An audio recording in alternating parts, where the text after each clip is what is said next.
Hey everybody! Today we're here with Porsche of Urania Universe, and we're gonna be and we're gonna be talking about Chiron.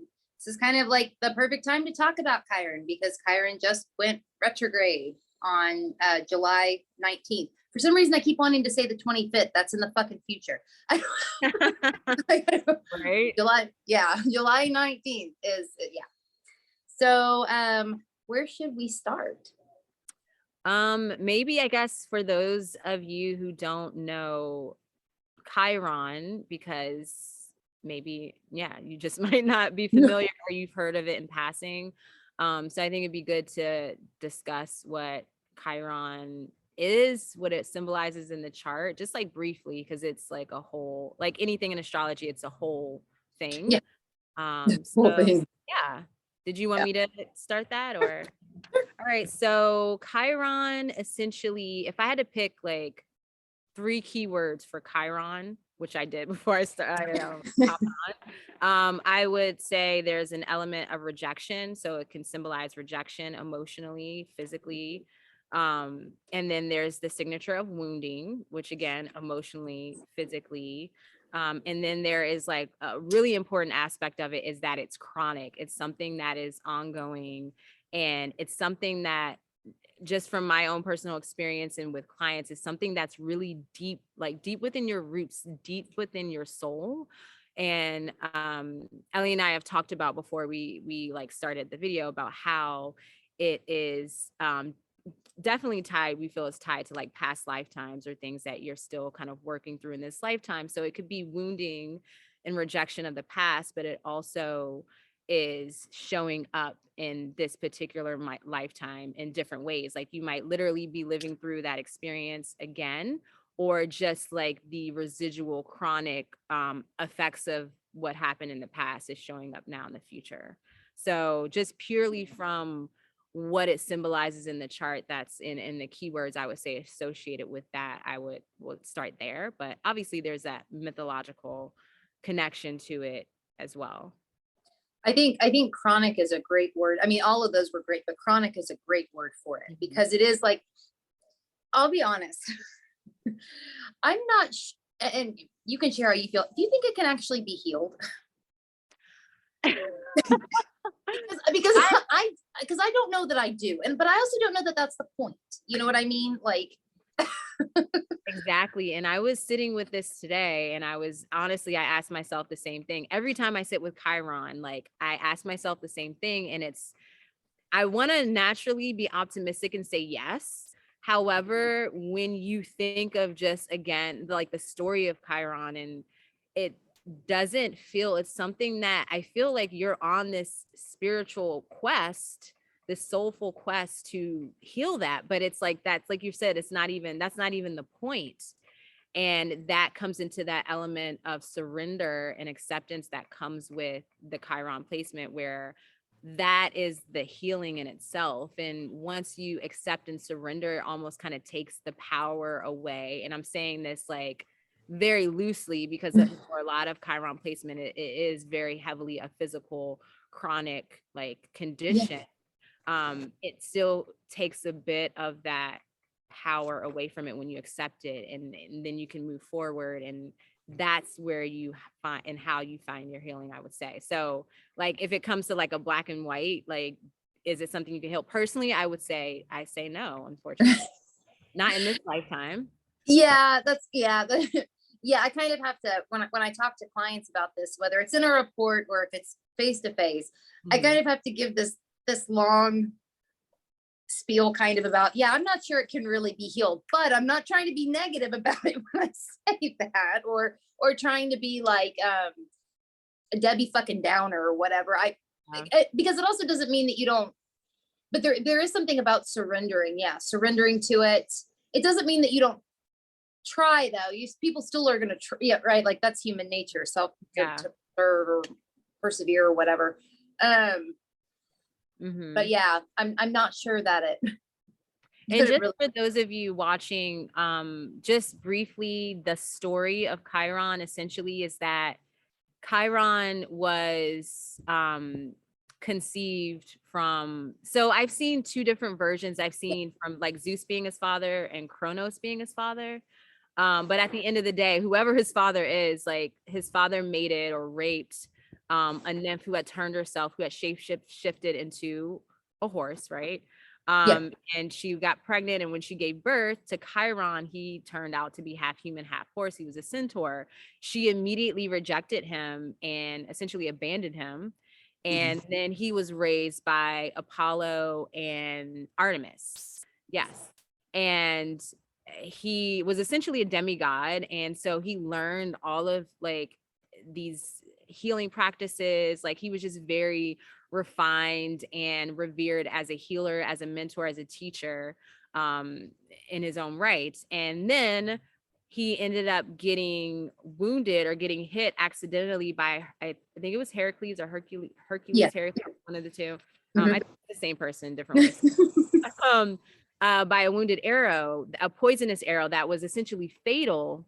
However, being that Chiron was a demigod, he could not die. So his human aspect essentially wanted to die, but his divine God aspect was immortal and wanted to, it had that divine will, which the way I even tap into that is essentially that's like that aspect of yourself where like it's really, really hard, but there's something within you that's still holding on because there is something bigger, or there's some purpose here within the pain, within the wounding, that is healing not only to yourself in your experience, and it's healing, so it's healing also to others and those that you connect with and those that you are meant to heal and teach. And so that was the irony of Chiron's story. And eventually he ended up like over this like long journey of trying to heal himself and going to the different gods and being like, can you just like kill me, like take my immortal status away or whatever. And no one would do it. And then he came across Prometheus on the rock that was like essentially getting his liver eaten every day. And essentially he would like die and be reborn every day. Yeah, that whole story So, just yeah, that was crazy. And so that was the point where he basically was like, you know, I will switch with you, Prometheus, because I'm already in suffering and pain. And that was the point of the surrender. And then Zeus came through and really was like moved by that, which is rare that he's moved by anything. And so then he found that very honorable, and he was like, you know, I will let you die, but also you're going to live on, and I'm going to place you in the stars as Sagittarius. And that's the way I've known the story. And really what's interesting, thinking of the chronic aspects, that wounding that doesn't go away, but then also that surrender and all actually being liberated into like even like the heavens. Essentially there's an aspect of like the whole Chiron picture is really Saturn, Chiron, and Uranus, which you and I respect too. So there's a whole story in like your wounding and your like binds to the pain, but there's a way to break free from that and seek that liberation, which is represented in your Uranus placement. Yes. I'm gonna hold up the card. Chiron is the bridge. Yeah. Oh my gosh, that was so timely. Chiron, you have to go through Chiron to really, you know, get to that side of liberation and just breaking from the like physical, the conscious realm into the, you know, the subconscious, the spiritual realm, which we have Uranus, Neptune, Pluto, ether. So very important. How do you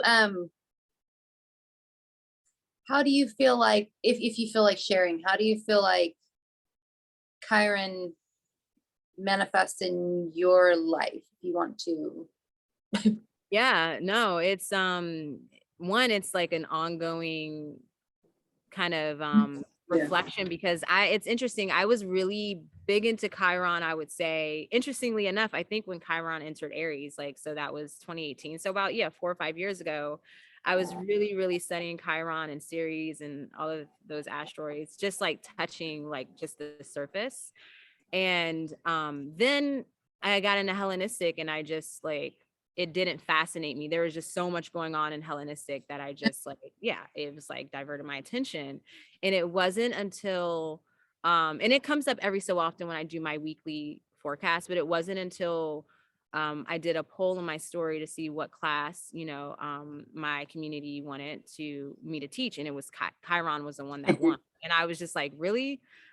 All right. And it was timely. And I noticed with my Chiron being in Gemini, it's always, and I've noticed with my experience, it's always been the mind that has been like my wounding, or that I have like my challenges with. It's like my anxiety about health, about wellness, about trauma, about death. Like it's all, and it's in the 8th house too. So there's all of that. Yeah, it's all in the mind. But you have Chiron and Gemini too. So how does it like manifest for you, would you say? Um, yeah, it's in Gemini. It's in the 7th. I I tend to find myself in close this has been like a problem throughout my whole entire life. Close relationships where people don't hear me. Mm-hmm. I could be, like, clear as I can possibly be. And I feel like I am being clear. And it like goes one ear, out the other. And, but it's also funny because at the same time, there are a lot of people who feel very, very comfortable talking to me about things. Mm-hmm. So I know that there is like I know that I can be very healing for people in that way. It's just like when it comes to like close romantic relationships, it's like for some reason I I seem to gravitate to the people that it's like in one ear and out the other. Right. And would you say that that your partner though at the time, like your partners, they've been able, like you've heard them, you've seen and you've heard them, but it's just like when it comes to you. Yes, Because and yeah. because I'm the kind of person that if I don't understand you for for some reason I'll ask. Like I'll be like, wait, I want to make sure what are you talking about? Or whatever, because I really do want people to, I want to understand what you have to say. And yeah, that doesn't always feel like that's very reciprocated. Yeah. Yeah, I feel like it does. That's the thing about Chiron too, is where it's like with Chiron, it was so good at healing everybody else and taking care of everyone else, but it could not that Chiron didn't want to be healed. He just couldn't figure out like what would heal him. And that was like his journey. And I think that's really interesting because it's like in the chart, it can symbolize, where you're good at your healing abilities, like that gift is there, but it's like, and you're really good at that with other people, but it's missing within your own experience, or it's a part of your wounding. Yes. That's really, really interesting. Yeah, it's definitely been a been a almost insidious theme throughout my life in close partnerships. Yeah. Yeah, I would say my biggest thing is with my Gemini, or my Chiron and Gemini in the 8th house, which traditionally it is like the house of death.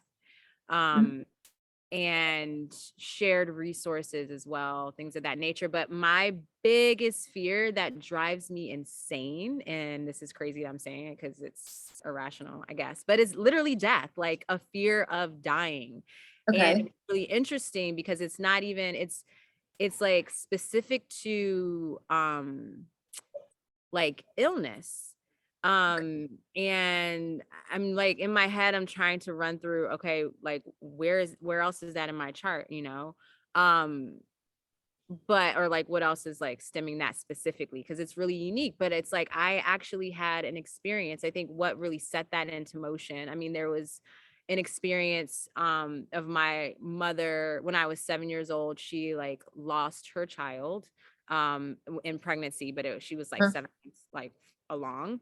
Yeah. I was very young. I was there because it was at home. She had like a miscarriage. And so that was very traumatic. And then, so I think that was like something that was there subconsciously. But then when I got older, I was like 18 or 19. My mother and I moved in with my grandmother. She had breast cancer, but she didn't want to get the chemo treatment. And so it ended up spreading all over her body to her brain. And we had to take care of her. We like moved in with her. We took care of her until like the hospice had to step in. And I didn't really understand what was going on. Like I understood it, but there was never really a conversation. So again, it could be that Mercury aspect of like not really, like for me, it was like the communication was lacking. And that was a really big wound because now that I've had time to reflect, I was like, if I had that connection and understanding, even when it came to when I was younger, like just a simple conversation about what's going on, what we may experience, like as a mother to child, that's like really important. And so, yeah. And so I've just realized like all of my fear and anxieties and worries, it really, that is kind of the root of that. And that's something that who knows, that was lined up to experience because of certain things karmic things I needed to attend to in this lifetime. But yeah, so I definitely see how I don't even know where I was going with that, but yeah, I see how that theme of the eighth house comes through specifically for me. But there's that element of communication. There was just like something missing that is like so little it would help it, but it ends up turning into something that is chronic that you notice, and it's like, okay, so now what? I bet with because you have a child, I bet you would make sure that if you were in that same position with your child, and that's what it really took. Like when I had my own child and started just doing more, like I had my daughter, she's 2.5. So when she was a newborn, I was postpartum, it was a pandemic. So I was already confined to the house, but then everyone was confined to the house and I'm in a new area and so forth. So I had a lot of time to reflect and, just as she gets older, it's like, I know how important it is to like communicate, like, even though you think they might not understand, like, obviously you say it in a way that is on their maturity level, but like just simply explaining so they have some idea of what to expect is really important. And that could be personally, when I see that in my Chiron, I'm like in Gemini in the eighth house, I was like, oh yeah, that had a major play there. And then listening to you as well, speaking about just not being like heard, is like, yeah, that makes a lot of sense. do you think because I know that we talked about both of us having Chiron retrograde, do you think any of it could also play into like a because that is one of the ways, I mean, that's one of the ways that I read Chiron retrograde is like it's something from a past life that's kind of creeping back around this time. Yeah, I definitely feel that too with retrograde planets in general, that it's like there's that retro, that repeat, that reflection, that just going back, I think I definitely feel that for sure. And we spoke about how like it's also very internalized too. Yes. Or that's something that's within, with that. So that can definitely also just connect with that past life, revisiting that for sure. Yeah. Yeah. And the internalization, I know we were also talking about like, that this is another way that mine kind of comes out, I guess, too. Like, you'll be talking to somebody about something that's happened to you, say, and their response is something kind of like, oh, I didn't think that bothered you, or oh, and it's like shit that like it's the kind of shit that like I know that if like somebody else were to say it, that wouldn't be the response. Yes. And I know that there are a lot of reasons why that could happen. And from a chart perspective, there are a lot of things going on, and that could also play into this. Yeah. But I have noticed that this does seem to be a thing for Chiron retrograde people to kind of feel like this about when they really try to talk about their wounding. It's kind of, I don't want to say not believed, but and not maybe a little bit dismissed. It's kind of like, oh, or surprised, like people are surprised about it. It's like, like, really? No, that's so true. And I've noticed where it's kind of yeah, like people don't like expect that. And it's just like, oh, what? Cause it's so internalized with that Chiron retrograde placement. And for me, my biggest thing is that when I'm going through these like spirals in my mind, Yeah. and it's just like, it goes really crazy. Like I've learned how to like manage it, obviously with my spiritual practice and stuff. But like when I'm like, say if my partner and I'm like wanting to express what's going on, or even if it's my mother, just wanting someone to talk to, I'm like, just tell me it's going to be okay. That's literally like, I know it's going to be okay, but that's literally, and people are just like, they don't, it's kind of like, yeah, they don't hear me, or it's like, that's kind of crazy, or, or they don't really, they kind of like feed off of it and like add fire to the vent. I'm like, no, just like, tell me it's going to be okay. I know it sounds crazy, but this is like, No, it doesn't sound crazy. You're telling somebody exactly what you need from them. yeah. And so, You know? yeah. And it's like, but it's like, they don't really understand, especially because, like I said, for me, it's like definitely grounded in illness, and I very rarely get sick. Like I haven't had the flu, and like it's been over a decade, and I got COVID, and like it's moving through quickly, and it was very mild. And so when I express like my concerns and I eat really healthy, I like take I have my different teas and herbs and stuff like that. People are just like, but I'm like, that's probably why I'm like a health nut. Yeah. Yeah. So it's just like, just tell me it's going to be okay. Just see me, just hear my fears, my concerns, my anxieties. So Just let me speak about them for a minute. Let me talk about it for a minute. Yeah. When you read for clients, do you read Chiron? Yeah. Oh, do okay, I read Chiron? I have it in the chart. If it stands out to me for whatever reason, transit, or it's close to a personal planet. I mean, Chiron's a personal planet, but the 7 traditional planets, yes. I will read it. Or if like I've had clients specifically want to know about Chiron, so I will, but usually I don't. I focus more, like with my reading specifically, I focus more on timing things. Okay. But yeah, but I have for sure. What have been some, okay, so like when you have, what have been some ways that you've like, without divulging any client stuff, that you found that can be like a way to help with Chiron stuff with clients? I would say it definitely helps to, like, when I've shared and basically interpreted what that could symbolize, and having like sitting there having conversation, it definitely gives them a sense of like relief, or a way to like kind of reflect on how to manage it, I would say. Yeah. Especially because, again, I incorporate that Saturn and Uranus. Like I can't, like, it's really hard for me to like not look at that when I'm looking at Chiron, just to get a full picture. And so it definitely, I would say the biggest thing would be like the management, and how to kind of like, then we start to get into like that healing aspect of the Chiron placement, because there is some kind of gift within that, because we learn our greatest lessons through pain, because it's there in our face, like we can't ignore it. And so there's different layers, like I feel like you unlock, like, especially when you think about Chiron's symbol, the glyph, it is like literally a key, like a key. So it's like every little bit, like when you sit and reflect on Chiron, it's like you definitely unlock something, like a gem, a layer, a lesson, and that just adds to your evolution.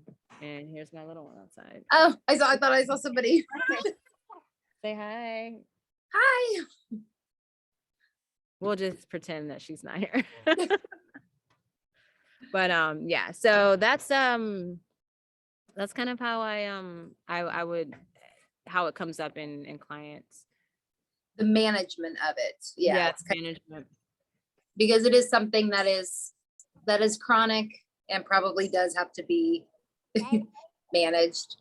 And even the story, and it's like, yeah, there's a story within Chiron, Yeah. And I feel that Chiron is very unique to just like it's a very unique story and placement. Like you and I both have, I mean, we both have Chiron retrograde in Gemini, mine is at 3 degrees and yours is at like 27. 27 degrees, right? So, you know, you can even dig deeper into like the bounds, like the Egyptian bounds, which I like looking at the bounds as essentially like the planets that rule that little area. They're kind of like management, or like they're like the host of that room.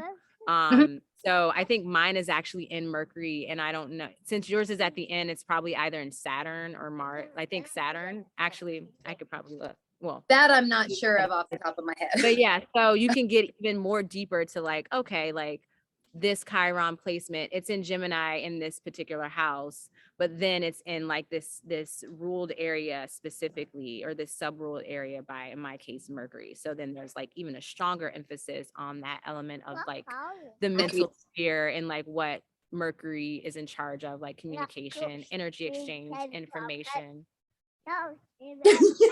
Sag over here. Sag sun, Sag rising. She just chatty Kathy. It's cute.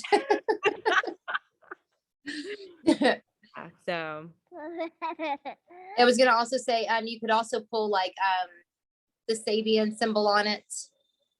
Yeah. Or the chakra symbol. I can't remember what it was a whole thing. I haven't sat with it deeply, but yeah, I did that I did it.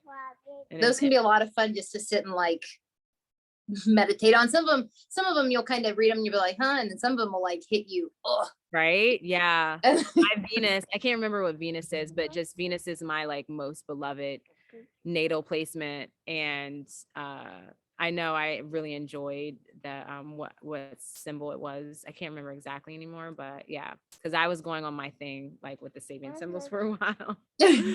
Yeah, they're I think they're fun. They're a lot of fun too. Yeah. Well, do you have any before we head off, I was checking the time. Is there any advice you have for anybody during this transit Chiron retrograde period that will be going on through December 23rd of 2023? Any tips or anything? I don't know. Yeah, I mean, so Chiron retrograde we were discussing is because Ellie and I both have Chiron retrograde, and it's definitely like internalized with the wounding, and probably like a little bit of that element of not being seen and heard and recognized for like whatever you're experiencing. And so with Chiron retrograde and transit, as we've mentioned, or in our own personal conversation, but it is essentially, I would say, more intense if you have any of your cardinal personal planets in cardinal signs, essentially, or your Chiron placement in cardinal signs. So Aries, Cancer, Libra, Capricorn. How could I forget? I'm gonna get in trouble for that later.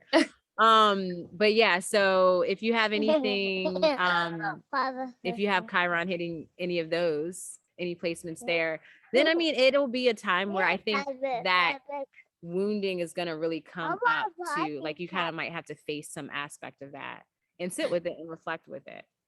Yeah, and it feels like in Aries, since this, I mean, this has been an Aries for a minute. She's so cute. I know, I was like gonna mute her. I was like, I don't want to. Okay. In Aries, it seems like there would be during the Chiron retrograde periods in Aries to take direct action on like internal, like, but you know, turning it inward. Yeah. Doing the work to try to, you know what I mean, but taking an active approach to the maintenance, or to the trying to heal it, or what have you. Yeah. I think I think with the Chiron retrograde too, like